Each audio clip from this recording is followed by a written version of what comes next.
No one else can do it for you. You are the chief clarity officer at your church.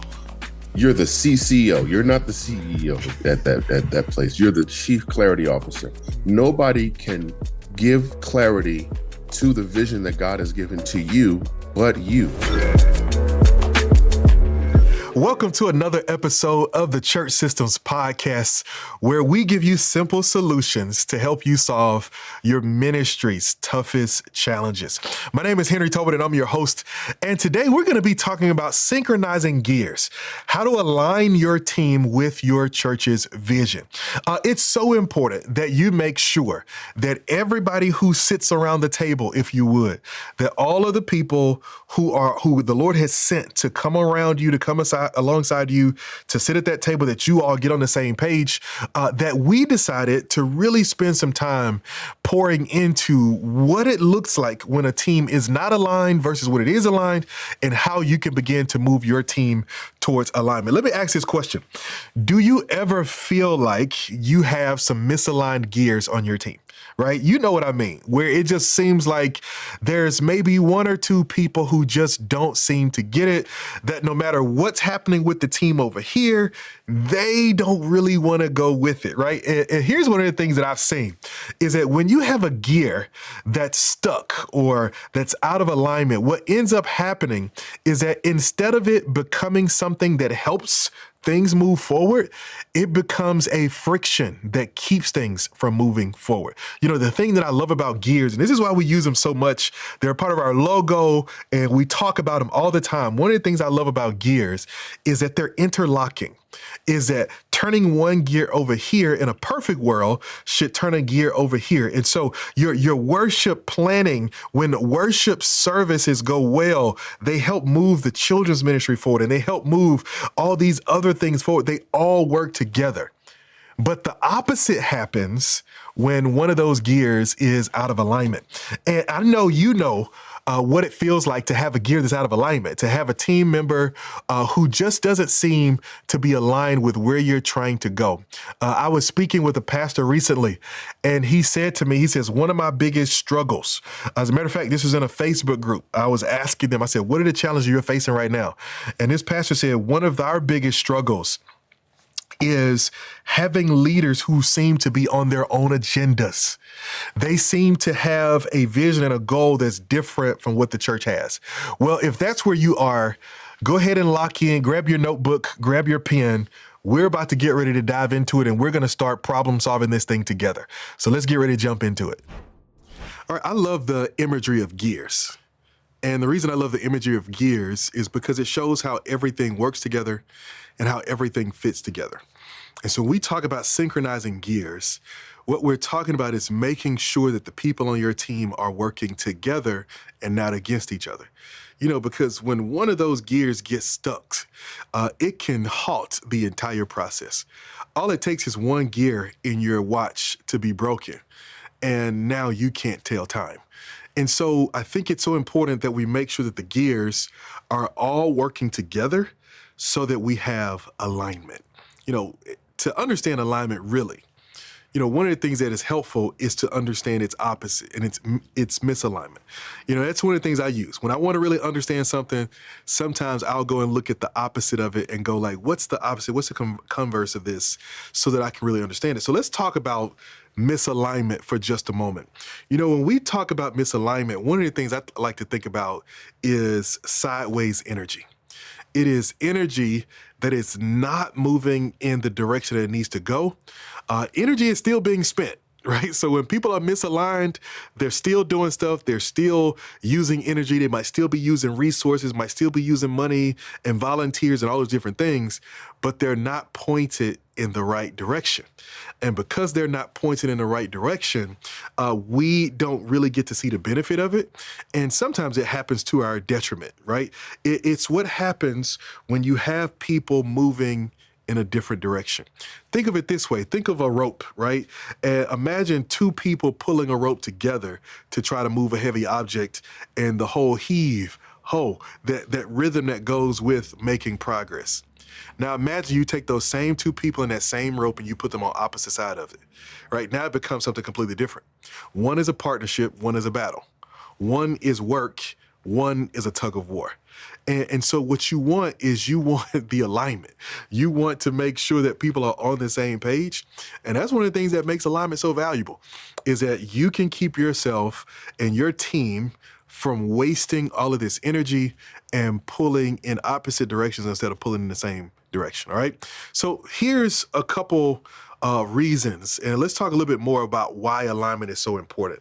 When a leadership team is operating like these synchronized gears, they all interlock and they move each other and they turn each other and they go that way. It really helps create a sense of purpose. It helps the team see that we're a part of something bigger than ourselves. That's one of the reasons we chose our logo the way we did with the gears, because when you mess around and you get the gears working together, they really can accomplish something special. And behind the scenes, we see all the gears, but on the front end, people get to see this beautiful presentation of the vision. They get to see the watch ticking it, the seconds and the minutes and the hours. And I'm still amazed by that. I'm still amazed that we can create devices and they keep time on rhythm, just by these little gears ticking on the inside. On the inside, it looks like, something just absolutely crazy, stuff everywhere. I couldn't take it apart and put it together if I wanted to. But on the outside, it's a beautiful presentation of what happens when things work together. And that's what you want to have. Alignment helps you get to a place where everyone knows what matters and they understand how things flow when we're on the same page, all right? Well, if we're going to talk about alignment, and I'm going to share with you how you can get your team aligned to the vision. Before I get that, I got to show you what's at stake, right? So I want to show you what happens when there is misalignment or when there is not alignment on a church team. I'm going to show you 3 things that happen, because maybe you're seeing these things and it's going to really become real to you why you need to move towards alignment. Sometimes I have to show you the stakes so that you really see this is why I've got to do it this way. All right. Number 1, when there is misalignment, there is constant conflict. What you discover is that leaders are pursuing different goals. You've got, as a senior leader, you're thinking about moving the whole church forward. But when there's misalignment, the children's ministry leader could only be concerned with the children's ministry. They want their ministry to have what it needs. They're not concerned about what's happening everywhere else. And so what ends up happening is it causes conflict when you have to say no to that ministry to say yes to another one, right? All these different things, just constant conflict. It's people seeing things different way. That constant conflict can come out in meetings. One person says something and somebody else always has kind of, a different opinion. Not that they're trying to do anything different. They just want to express, like, I see it differently from you. So we're not all seeing in the same direction and moving towards the same goal. And so you get that constant conflict, which leads you to being inefficient. When we talk about inefficiency, it means you're doing the thing, but it's costing you more than it should cost you. It's taking more energy, more effort, more time, more money than it should take, because you're wasting so much energy, you're wasting so much stuff in the wrong direction. Another thing that happens when your team is not aligned is communication challenges. There's just not clear communication. Is that people will do things without communicating it to everybody else, and some people get left out of the loop. Some people know. People can sometimes call the people that they're close to, not call the people they're not close to. And this happens a lot in churches under 100, because typically you don't have some kind of communication channel, or most churches of this size won't have a project management software that they're using to communicate with each other and all that kind of stuff like that. And so it just causes problems. And so communication becomes an issue. I'll tell you another communication issue that I see a whole lot when there's not alignment is that everybody communicates to the pastor, but not to each other. And so there's really no honor and respect for whatever kind of hierarchy you have. People just know I could just pick up the phone and go straight to the pastor. And that causes a communication challenge, because now you've got to be the intermediary between people who should be teammates. And now you've got to be the coach who hears a problem from the quarterback and then tells it to the receiver, instead of the two of them talking to each other and going to practice on their own. And that becomes an issue. And the third problem of misalignment that I want to address today is decreased morale. Is that, man, just the morale, the goodwill, the energy of your team, it just goes into the toilet, man. It just goes down because there's misalignment, man. People, when there's misalignment, people dread coming to meetings. They dread having to really start doing new stuff. It feels more like a chore and a job than a joy. And a part of that is just misalignment. If you just get people aligned to the right thing, I think about this, again, I talked a lot about, me playing football and things of that nature. And I think, man, when I was there were teams that I was a part of where everything was a drag. I hated going to practice. I hated doing stuff, whatever it is. As I got more into it and I got more onto teams that were aligned, that were really competing for championships, man, practice was a joy because I knew it was a chance for me to learn how to win on Saturdays. It was a joy. And so one of the things that happens, though, when there's misalignment is that people really start to lose their joy for what they're called to do. And so now you got to constantly ask people to do the same thing over and over again. You've got to keep on doing it. You go from one meeting to the next and nothing gets done in between. A lot of that can be because of decreased morale. And so what you want to do is you want to align your leadership team and get those gears synchronized. You want to get them lined up and you want to make sure that things are moving forward. And so I want to give you a couple of strategies to help you do that, a couple of things that'll help you move into that way. All right. Number one, the first thing you want to do is you want to schedule regular team meetings. Schedule regular team meetings. I've been surprised by how uncommon this is that there are a lot of churches who their leadership teams don't have regular meetings together. And so here's what I want to say to you. If you don't have a leadership team, meaning you don't have a team through which you can lead the church, I want you to establish one. I want you to pull one together. And that can look a bunch of different ways depending on your culture. For some people, it's a leadership team of ministry leaders that you have all of your people who lead a ministry come together and they meet together. For others, it can be your deacons or whatever structure you have, but form a team and meet with them on a regular basis, right? And I know what you're going to ask. How often should I meet with them? That's really up to you. Whatever you do, I want you to just do it consistently. I would suggest that you do it at least monthly. At least monthly, you want to meet with this team. You can do it twice a month if you really want to, up it a notch. And eventually, you may get to the point where it happens every week, as you grow larger. But for right now, you can just start by at least meeting with them once a month to make sure that you can spend time with them. And here's one of the things that's so important. Team meetings help you stay connected with the pulse of your team. One of the reasons that so many pastors get surprised by issues is because there's too much distance between them and the people that they lead.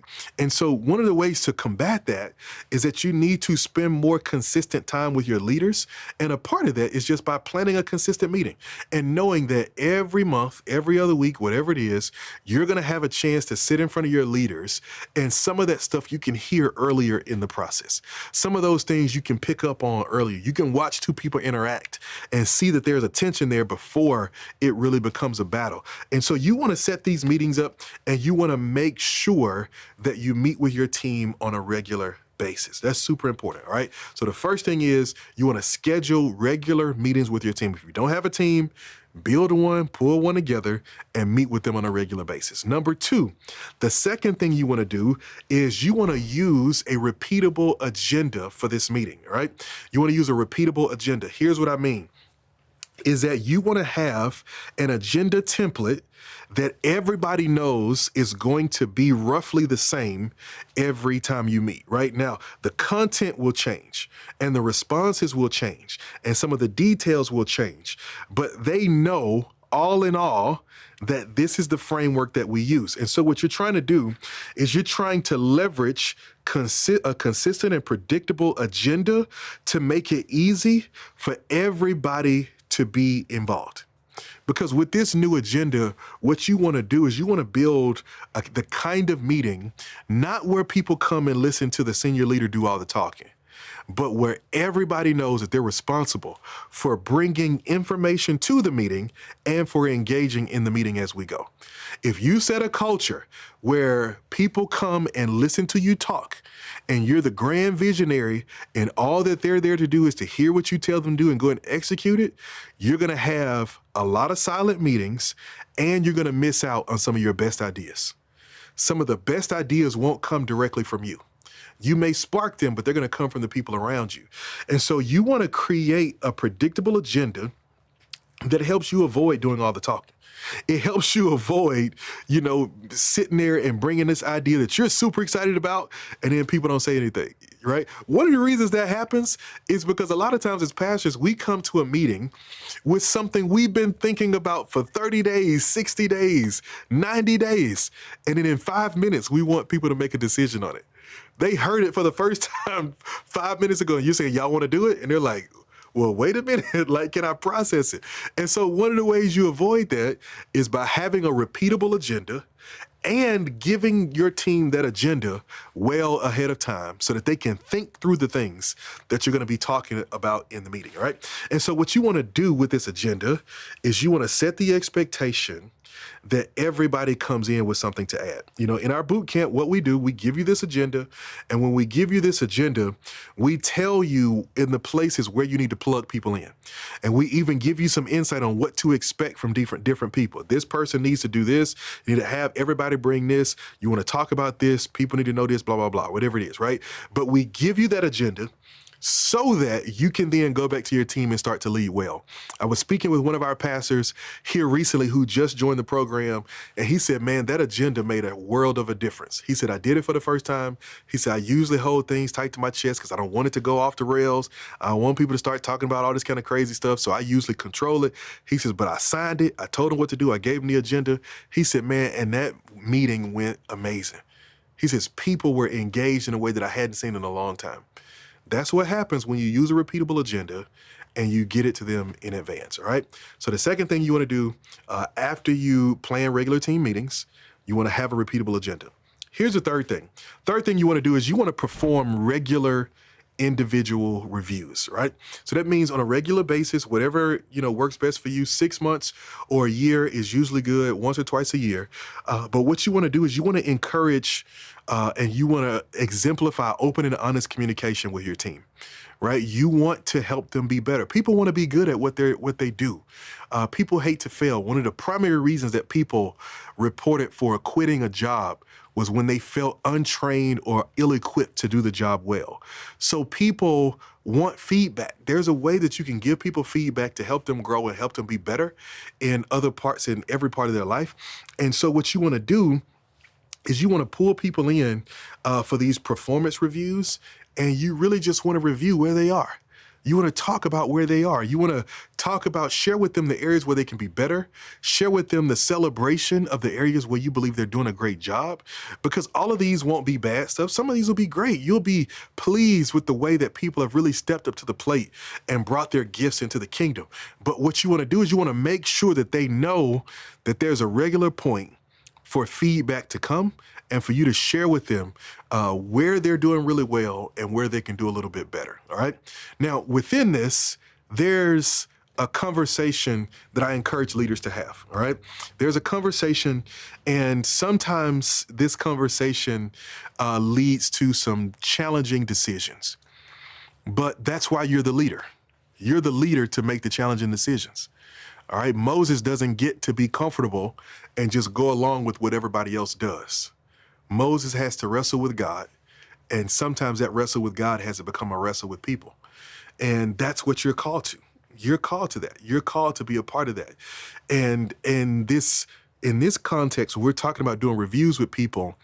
There are often 3 questions and 3 realities that you need to wrestle with as it relates to how you need to respond and how you need to adjust the people that may be on your team. All right, 3 realities that I want you to prepare for and I want you to pray through and get ready to do. Number 1, you need to understand who are the people who need to be reset. When we say somebody needs to be reset, we're saying who are the people that if we have a conversation with them about the areas that need to be tweaked a little bit, that we could just clarify and let them keep going and they go forward. All they need is a reset. A conversation where we talk through, we get clear. I get clear. I say, hey, I feel like, you've been doing this way, and here's really what I'm asking for. Does that make sense? Oh, okay, yeah, I misunderstood. I thought you meant this, but you really mean it. Yes, I mean that. So you got it. All right, cool. Let's go, man. I think you're doing a great job. Keep doing your thing. Those are the people who need to be reset, right? And so you think about that when you look at the people on your team who can go to the next level with just a reset, so give them some clarity and everything changes. Number 2, this is where it starts to get a little dicey. You've got to ask who needs to be repositioned. Who needs to be repositioned? There may be some people on your team who are just out of place. And they could be out of place for a number of reasons. They could be out of place because that's where they were when you got there.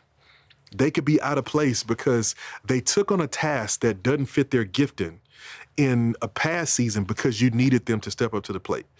They could be out of place because their season of life has changed. And with this new season of life, they just don't have the capacity to do it in the same way. And so you need to think about who on your team needs to be repositioned. And oftentimes, in my experience, this happens with people who are gifted, who are called, but there's something in or around their lives that just doesn't make them a fit for what they're called to do. Right? I'll give you an example where I've seen this before. A group of youth leaders with the church we were working with, and they were leading the youth ministry and they were passionate about it. They really had the capacity to do it. They worked with young people in their vocations as teachers and coaches. And so it made them just a great fit for it. But they had young kids. And as their young kids started to get older, they needed to support their kids in other activities, and their kids needed a little bit more attention. And they lost the capacity to be as involved as it takes to be a youth leader.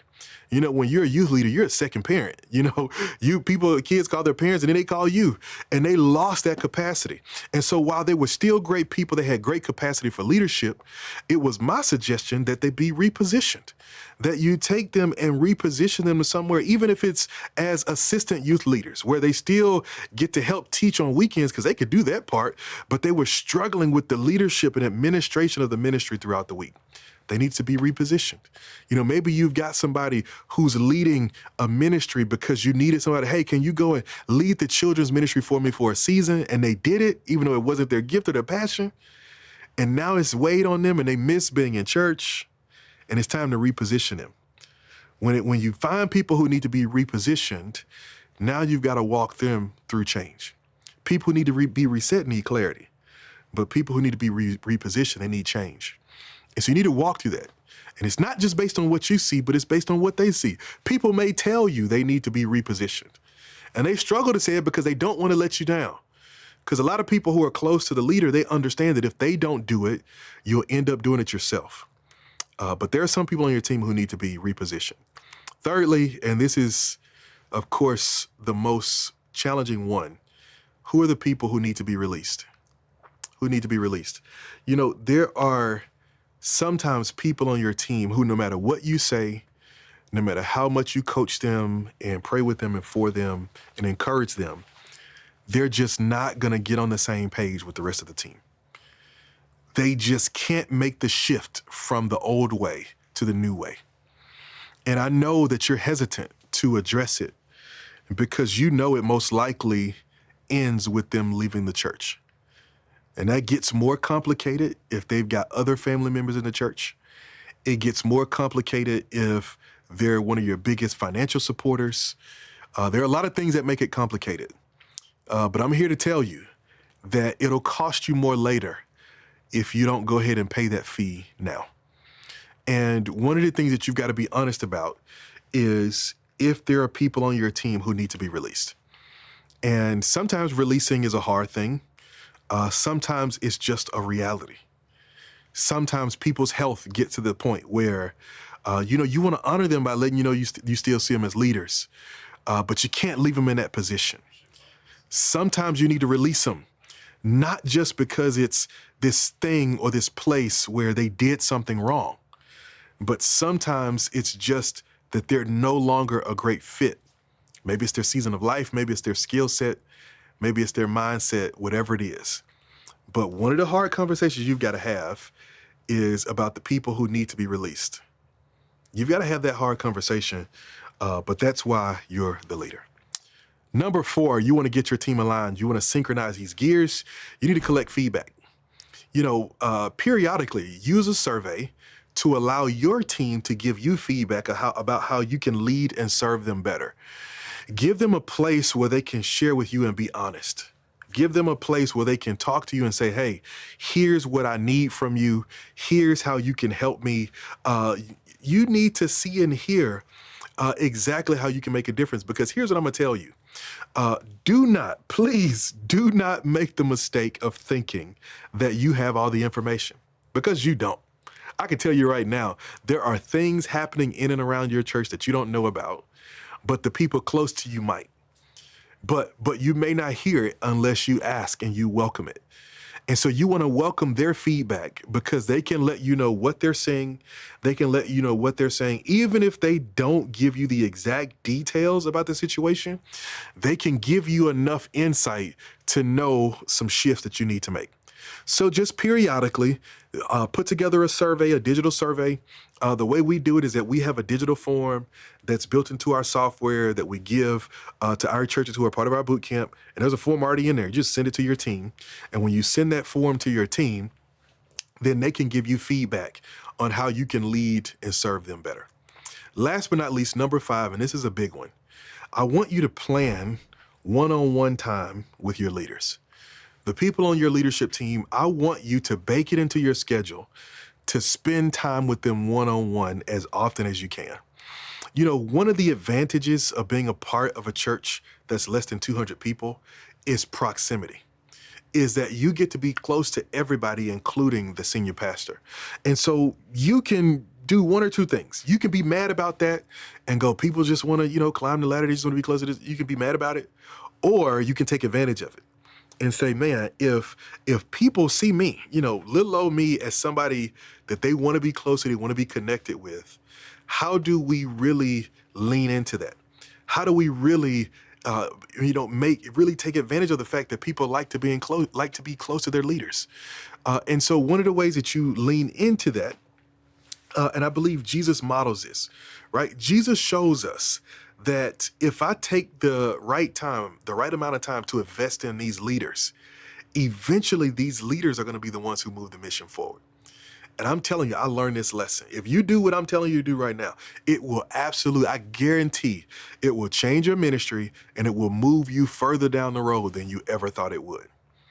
If you invest in the leaders that God has given you, eventually they're going to raise up and they're going to be the ones to push ministry forward. This is how you get to the point where you're not having to carry everything. So here's what you want to do. You want to plan time on your schedule to meet with each of your leaders one-on-one at least once a month. Here's how I encourage you to do this. You just send a text message to your leaders and say, hey, give me 2 options for days and times that work for you for us to get together. We can meet up at a coffee shop. We can go to dinner. I can come to your place. You can come to my place, whatever it is. I like doing this away from the church because I want it to be personal, and I don't want it to be just about ministry, all right? I send out that text message. People tell me when they're available, and I go and plug it into my schedule. And I say, all right, cool. I'm going to do dinner, or I'm going to do coffee with this person, on the 4th Thursday morning of the month. I'm going to do lunch with this person on Tuesdays, on the 2nd and 4th Tuesday of the month, right? Whatever it is, you build that rhythm. And when you build that rhythm, you go spend time with those leaders. And in that time with those leaders, you talk about them. You love on them. You ask questions about them. You get to know their families. You invest in them. You disciple them. You share with them what God is saying to you concerning them. Whatever it may be, you just be people together. This isn't a ministry meeting, and ministry will come up. Sometimes you can't help it when you're passionate about it. They'll talk about stuff that they're excited about. But that's not the primary focus. The primary focus is on spending time with that person. And I'm telling you, if you do that, it will absolutely change your ministry. Listen to me. So much of alignment is about connection and community. connection and community. If you can make connections with people or connections and communication and really focus on clear communication with people, it will change everything. Check out this interview and learn more about what that looks like. So when we talk about synchronizing gears and getting your team on the same page, I know there's a lot of trial and error, that you go through iterations, you go through changes, that your team in one season may be different from your team in another season. And so there are a lot of moving parts. And so I want to take this from idea and I want to get boots on the ground and talk through it. And so I want to introduce you to a leader who I know I've seen really remake his leadership team at least 3 or 4 times since we've been walking together. But consequently, he's also one of our longest standing Church Systems Bootcamp members. As a matter of fact, he is the first pastor to come into our Church Systems Bootcamp. I want you to meet Pastor Derek Parks. Man, what's up with you? Hey, I'm doing great. Wonderful. Man, so glad to have you here, man. Thank you for chiming in. I feel like we've had so many conversations like this over the last 3 or so years, but we've been talking about synchronizing gears and really getting your leadership team aligned. And I know you've kind of walked through that process. Just talk a little bit about what you're seeing when it comes to getting your team on the same page. Man, I think that's a great question, number one. But I think that one of the most critical components to the growth of your ministry and expansion of your team is just this. It's having a healthy, solid team around you. And so, man, when we got into the program, that was the major focus for us was like, who's helping you? Like, who's holding your ladder in a sense? And so, like, that's really been pivotal for us in the growth of our ministry, is really trying to nail down our team. Man, that's good. A couple of things we talked about, when it comes to aligning these gears, it's just really knowing where people fit, knowing how people fit. But we really dove into talking about seasons and talking about really just kind of understanding where you are in different seasons. Particularly, we talked about how your vision in any particular team really helps kind of give guidance to your team. Like, talk a little bit about the connection that you've seen between a strong vision and a strong team. Absolutely. So the team carries the vision. And so they got to have something that they're able to carry. And so that starts with the leader drilling down on what the vision is. And at the start of our relationship with Simple Systems, the main thing that we did was get our vision crystal clear. And in getting our vision crystal clear, it allowed us to then dispense that vision, share that with individual members who were going to carry a piece of it, so that the vision could be birthed. And so it started with us of nailing down clarity and making sure that we had a crystal clear vision for people to carry. And so that's really what has been the thrust for our partnership together. I am your longest standing client. Got tenure. I got tenure. But I love what you just said. One of the ways that I say this sometimes, especially when I go and I speak at conferences and stuff like that, is that it is unfair to expect a team to execute a vision you can't articulate. If you can't articulate it, it is 100%. Really low probability that they can execute it. And so the vision is us saying, okay, let's put words into it. And one of my joys in working with you and Tia, your wife, and Epiphany has been I've got a chance to see it firsthand. I saw was able to look back at some things and see where you guys were pre-pandemic. I saw some of the challenges post-pandemic. But then, man, I got to see this really unreal resurgence that just happened, within that 52 days, as we like to talk about it. And here's where I want to close out, man. I would love for you to just speak for a moment to pastors who are still in that downturn, right? They're still trying to recover from the turnover. They're still trying to recover from the leaders they lost. They're still trying to recover from the attendance that went down. And they're trying to figure out, like, man, where do I even start? How do I do this?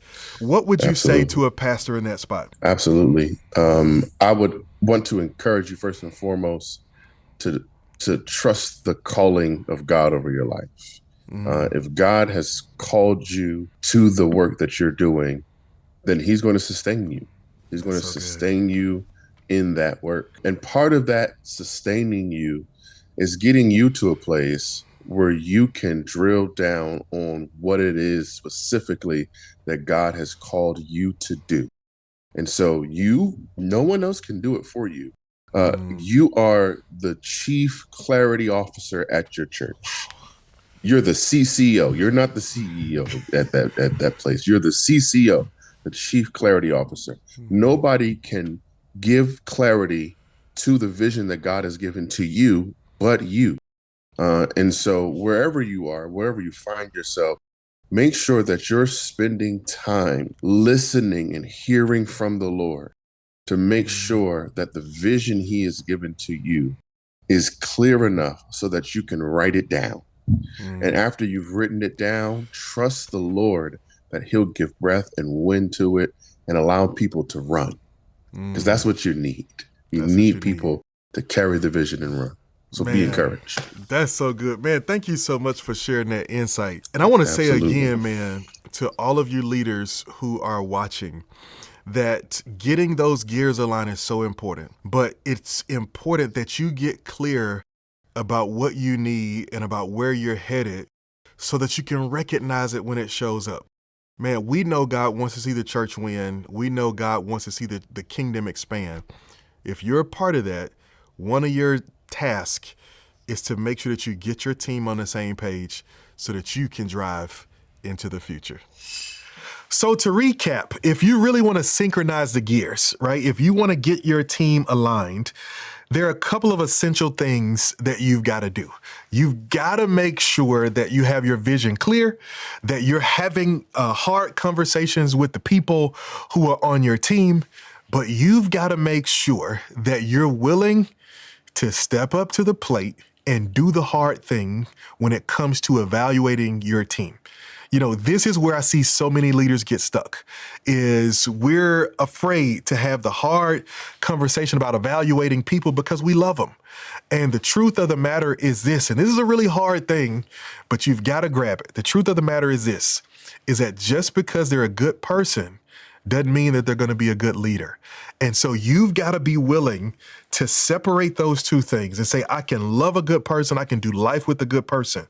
But when it comes to leadership, we have got to demand alignment. All right. So I want you to make sure that you're willing to do that. Listen, if you need some help in this, I know it can be a challenging thing. You don't have to do it by yourself. I want you to go over to getchurchsystems.com and I want you to look at all the things that we have to offer. Specifically, I want you to pay attention to the Church Systems Bootcamp. Within the bootcamp, we already have assessments that you can use to do yearly and quarterly and semi-annual reviews with your team so that you can do surveys with them. You can let them give you feedback on how you can serve them better and how you can help them grow. We've got all of that put together for you, and it's locked up inside of the boot camp where you can have access to it. And we would love to come alongside you and help you do just that. All right. So I want you to stay tuned in. I'm really, really excited for our next episode. We're going to be talking about digital discipleship, and we're going to be diving into how you can really have an impact in the digital world. You know, whether you know it or not, most leaders are pastoring in a culture that they weren't trained for. You know, many of us were trained in seminary where if you would just preach the word, preaching a great sermon every week would help you to build a really strong church, or going to visit and love on people would be enough to help you build a really strong church. But now we live in a Fidgetal world. It's a blend between the physical and the digital. And so what we've got to figure out is how to minister to people, how to share the gospel in the digital space. And I'm going to be sharing with you how to do that. So make sure you stay tuned for our next episode. All right. Listen, I hope this was a blessing to you. I am excited about what God is going to do in your life and in your church, and I am grateful and honored to be a part of your journey. All right, until next time, keep the gears turning. Peace.